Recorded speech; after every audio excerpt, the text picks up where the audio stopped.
Salut tout le monde! Aujourd'hui, un autre exercice pour aider les gens à diversifier les pratiques un petit peu. Ça s'appelle Duke GB.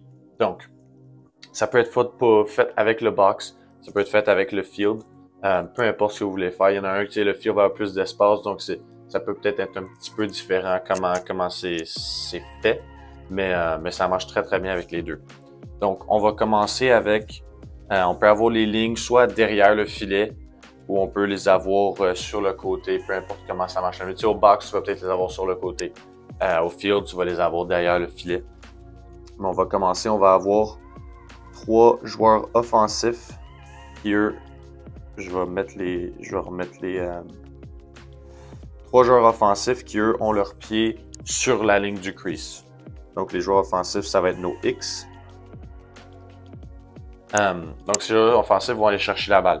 Ensuite, on va avoir 2 joueurs défensifs qui, eux, doivent être dans le crease. Donc, leurs pieds ne peuvent pas être sur la ligne du crease, ils doivent être à l'intérieur. Donc, c'est pas une très, très grande différence de distance, mais ça peut faire une grande différence dans l'exercice. On va avoir un coach en haut avec beaucoup de balles. L'entraîneur va rouler une balle pour que ça crée un loose ball. Et puis, va ensuite siffler. Une fois qu'il siffle, les 3 joueurs offensifs et les 2 joueurs défensifs vont essayer d'aller chercher, récupérer la balle. Donc, mettons, le premier joueur récupère la balle ici. Donc, maintenant, je vais effacer la ligne. Et je vais effacer les 3X. Oh, crease. Donc, on aurait un joueur offensif avec la balle.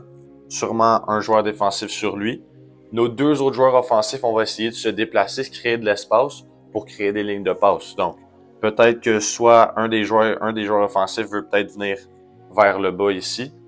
Peut-être qu'à la place, il va vouloir venir jusqu'en haut ici. Donc, on va enlever sa course, puis il va être en haut ici. Donc, ensuite, on peut faire une passe.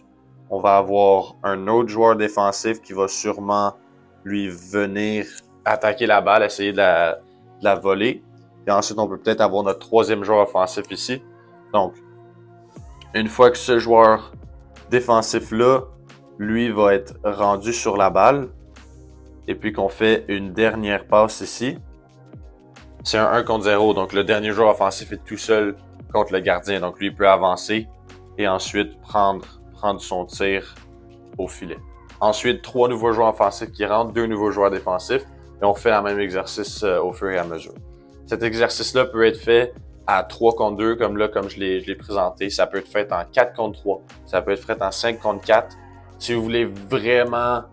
5 contre 4 va être le maximum pour le box. Pour le field, si vous voulez vraiment avancer ça, pour les joueurs plus avancés au niveau, ça peut être un 6 contre 5, où là, il y a beaucoup de gens, c'est très chaotique. Donc, on voit est-ce que les joueurs sont capables de s'adapter à l'emplacement, l'espace, de se trouver des lignes de passe et tout. Il y a aussi un côté de communication qu'il faut s'assurer qu'on fait pas juste pas se parler puis qu'il y a personne qui va sur la balle ou que les 3 joueurs en même temps essaient de prendre la balle quand quelqu'un peut peut-être réussir à faire de l'espace pour notre joueur qui récupère la balle. Donc, il y a plusieurs choix comme ça. Donc, ça, c'est Duke GB. Très, très utile pour travailler sur ground ball, les loose balls. Quand tu as quelqu'un qui est sur toi, donc tu as de la pression, faut que tu récupères la balle la première fois. Tu peux pas pousser la balle, la taper n'importe où. C'est récupérer ça très rapidement. Côté défenseur, c'est de réussir à peut-être essayer de battre un joueur offensif de vitesse. Ça peut être aussi de trouver certaines stratégies.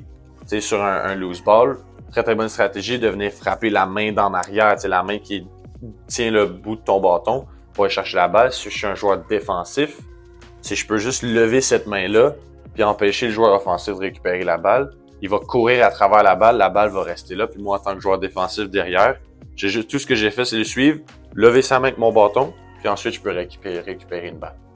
Donc ça, c'est certaines choses qui peuvent être très, très bien travaillées. Puis après, une fois que la balle est récupérée, c'est est-ce qu'on peut trouver les passes qui sont ouvertes, 1, 2, 3, 4, même 5 passes s'il faut. Côté défensif, est-ce qu'on est capable d'avoir une rotation où il y a un joueur qui va vers la balle bouge, ensuite ce joueur-là se déplace vers le 3e joueur et notre 2e joueur sur la balle. Donc il y a beaucoup de choses qui rentrent en compte. Assurez-vous d'aller nous suivre sur sur toutes les autres pages pour avoir plus d'infos sur ces choses-là, puis plus d'infos juste sur la crosse en général. YouTube, TikTok, Facebook, Instagram, même Spotify pour les podcasts. À plus!